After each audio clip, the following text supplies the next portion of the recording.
আসসালামু আলাইকুম সুপ্রিয় শিক্ষার্থীবৃন্দ, আশা করছি তোমরা সকলেই অনেক অনেক বেশি ভালো আছো এবং সুস্থ আছো। তোমাদের সকলকে স্বাগত জানাচ্ছি ব্যতিক্রম পাঠশালার আইসিটির সংখ্যা পদ্ধতির রূপান্তরের শেষ পর্বে। এই পর্বে আমরা দেখাবো একটি সংখ্যাকে তুমি কিভাবে দশমিক থেকে হেক্সাডেসিমালে রূপান্তর করতে পারো। দশমিক থেকে যে কোনো সংখ্যার রূপান্তর কিন্তু প্রায় একই। আমরা গত ভিডিওতে দেখিয়েছিলাম একটি সংখ্যাকে তুমি কিভাবে দশমিক থেকে অক্টালে রূপান্তর করবে। তো গত ভিডিও যদি তুমি দেখে না থাকো তাহলে আমাদের প্লেলিস্টে গিয়ে ভিডিওটি দেখে আসতে পারো, তাহলে এই রূপান্তরটি তোমার জন্য আরও অনেক বেশি ইজি হয়ে যাবে। তো আমরা প্রথমে একটা দশমিক সংখ্যা লিখে নিই যে 100। এই 100 সংখ্যাটিকে আমরা দশমিক থেকে হেক্সাডেসিমালে রূপান্তর করব। তখন কি করতে হবে দেখো, তো এখন হচ্ছে আমাদের যেই 100 বা 100 সংখ্যাটিকে আমরা 16 দ্বারা ভাগ করব, অর্থাৎ আমাদের যে নিয়ম অনুসারে যে নিজ নিজ বেস দ্বারা ভাগ করা। তো আমরা হচ্ছে 100 সংখ্যাটিকে ভাগ করবো হচ্ছে 16 দ্বারা। তাহলে 100কে যদি আমরা 16 দ্বারা ভাগ করি তাহলে কি আসে দেখো, তাহলে 6 16 96, তাহলে ভাগশেষ আসতে হচ্ছে 4। তাহলে আমরা লিখবো হচ্ছে ভাগশেষটা মানে ভাগফল লিখবো হচ্ছে এখানে, আর এখানে হচ্ছে ভাগশেষ হচ্ছে 4, ভাগফল হচ্ছে 6 এবং ভাগশেষ হচ্ছে 4। আমরা আবার 16 দ্বারা ভাগ করব। দেখো এখানে কিন্তু আসলে 16 দ্বারা ভাগ করা যায় না, 6কে 16 দ্বারা ভাগ করা যায় না। এখন আমরা কি করব, যে ভাগফল নিব হচ্ছে 0 এবং ভাগশেষ হচ্ছে তোমার এই যে এইখানে যে সংখ্যাটা আছে 6, এটা হচ্ছে ভাগশেষ। তাহলে এখানে আমরা আগেই বলছিলাম যে এটার ক্ষেত্রে হচ্ছে উপরেরটা হচ্ছে এলএসবি আর নিচেরটা হচ্ছে এমএসবি অর্থাৎ মোস্ট সিগনিফিক্যান্ট বিট, আর উপরেটা হচ্ছে এলএসবি অর্থাৎ লিস্ট সিগনিফিক্যান্ট বিট, অথবা সর্বোচ্চ গুরুত্বের সংখ্যা এবং সর্বনিম্ন গুরুত্বের সংখ্যা। তাহলে আমরা অবশ্যই সংখ্যাগুলো হচ্ছে নিচ থেকে উপরে যাব, যেমন 6 এবং 4 মানে 64। তাহলে এখানে যে 100-এর দশমিক থেকে হেক্সাডেসিমালে রূপান্তর হবে 64। দেখব একটি দশমিক সংখ্যাতে যখন পয়েন্ট থাকবে বা ভগ্নাংশ থাকবে তখন আমরা কিভাবে এটিকে হেক্সাডেসিমালে রূপান্তর করব। তাহলে আমরা একটা দশমিক সংখ্যা লিখে নেই 85.25। এটা হচ্ছে দশমিকে আছে, এটাকে নিতে হবে হেক্সাডেসিমালে। তখন তুমি কি করবা দেখো, আমরা একটু আগে যে পূর্ণাংশের যেভাবে করাইছিলাম 100 সংখ্যাটা যেভাবে রূপান্তর করছিলাম ঠিক একই নিয়মে কিন্তু যে পূর্ণাংশটা আমরা রূপান্তর করব। তো তোমরা চাইলে ভিডিওটি পজ করে তোমরা নিজেরা একটু ট্রাই করতে পারো যে 85-এর মানে পূর্ণাংশটার তোমরা রূপান্তর করতে পারো কি না। তো আমরা পূর্ণাংশটাও করাই দিচ্ছি এখন 85। এটাকে যদি আমরা রূপান্তর করি তাহলে আমরা এই যে নিজ নিজ বেস দ্বারা ভাগ করব। তাহলে এটার বেস হচ্ছে 16, হেক্সাডেসিমালের বেস হচ্ছে 16 দ্বারা যদি ভাগ করি তাহলে আমরা কি পাবো, যে 85কে যদি আমরা 16 দ্বারা ভাগ করি তাহলে আমরা জানি যে 5 16 80, তাহলে ভাগশেষ থাকতেছে হচ্ছে 5। তাহলে আমরা ভাগফলটা এখানে লিখব এবং ভাগশেষটা লিখব হচ্ছে এখানে যদিও ভাগফল এবং ভাগশেষ এক।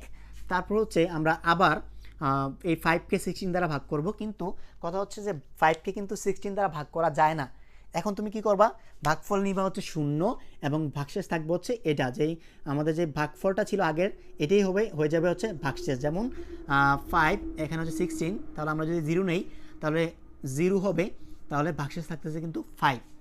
তাহলে আমরা আগের মতো যে উপর থেকে নিচে যাবে, যদিও এটা একই রকম দুইটা সংখ্যা চলে আসছে, বাট আমরা কিন্তু নিয়ম অনুসারে উপর মানে নিচ থেকে উপরে যাবে। যেমন 5 এবং 5 একসাথে লিখবা। তাহলে এই 85-এর যে দশমিক থেকে যে হেক্সাডেসিমাল রূপান্তর সেটা হচ্ছে 55। এরপরে কিন্তু পয়েন্টগুলো অ্যাড হবে।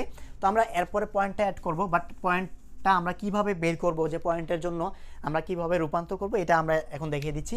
যে 0.25 লিখছিলাম, 0.25, এই 0.25কে আমরা তার বেস দ্বারা গুণ করব, নিজ নিজ বেস দ্বারা গুণ করব ইনটু 16। দেখো আমরা যদি 0.25কে 16 দ্বারা গুণ করি কি মান আসবে, যেহেতু এটা একটু বড় গুণ তো তোমরা অবশ্যই ক্যালকুলেটর ব্যবহার করবা। ক্যালকুলেটর ব্যবহার করলে তোমার জন্য ব্যাপারটা আরও অনেক বেশি ইজি হয়ে যাবে। তাহলে 0.25 ইন্টু 16 করলে কি আসে, 4 চলে আসে। আচ্ছা এখানে কিন্তু সরাসরি মান চলে আসছে 4, তাহলে আমাদের মান চলে আসছে 4, তাহলে এটা হচ্ছে 55.4 আসবে। এখন কথা হচ্ছে যে ভাই আরেকটা যদি মান আসে তখন মানে এটা তো চলে আসছে মান 4 চলে আসছে, এখন অন্য ভিন্ন মানের ক্ষেত্রে আমরা কি করব, এটা একটু আমরা পয়েন্টের ক্ষেত্রে জাস্ট দেখাই দিব তোমাদেরকে। আমরা ভিডিওটি লেন্দি করব না, এই জন্য আমরা আবার প্রথম থেকে দেখাচ্ছি না। তো আমরা যদি অন্য মান থাকে, যেমন পয়েন্ট মনে করো যে 20 ইন্টু 16, এরকম মান থাকলে তুমি কি করবা, এই যে 0.20কে আবার 16 দ্বারা গুণ করবা, যে 0.20 ইন্টু 16, তাহলে 3.2 আসতেছে। দেখো 3.2, এই তোমরা কি করবা, যে ভগ্নাংশ পূর্ণাংশটাকে এক পাশে রাখবা এবং ভগ্নাংশটাকে আরেক পাশে রাখবা।